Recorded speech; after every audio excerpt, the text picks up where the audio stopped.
বুকে ভর দিয়ে হাঁটে তাদেরকে সরীসৃপ বলা হয়। বুকে ভর দিয়ে হাঁটে, ভালো করে বুঝিস। উদাহরণ দে।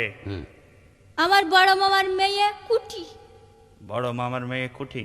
হ্যাঁ, আপনি তো চেনেন না, দেখেনি না। ঠিকই আছে। ঠিকই আছে মানে? হ্যাঁ, আপনি তো বললেন বুকি ভর দিয়ে যে হাঁটে সেই সরীসৃপ।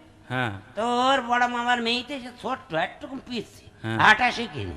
ওই বুকি হামা দিয়ে দিয়ে হাঁটে, হামা বুক দিয়ে ছেঁচড়ে দিয়ে। ছেঁচড়ে হাঁটে। এই কৌতুকটির সম্পূর্ণ ভিডিও আমরা এই ভিডিও নিচে অ্যাড করে দিয়েছি। যারা সম্পূর্ণ কৌতুক দেখতে চান তারা দেখুন, এই ভিডিওর নিচেই লেখা আছে অজ্ঞান ছাত্র পার্ট 12। ওখানে ক্লিক করুন, তাহলে আপনাকে সম্পূর্ণ ভিডিওতে নিয়ে যাবে। আর আপনি যখন সম্পূর্ণ কৌতুক দেখবেন তাহলে আপনি সম্পূর্ণ মজাই পাবেন এবং কৌতুকে আসল মজা পাবেন। তাই সবাই গিয়ে সম্পূর্ণ কৌতুক দেখুন।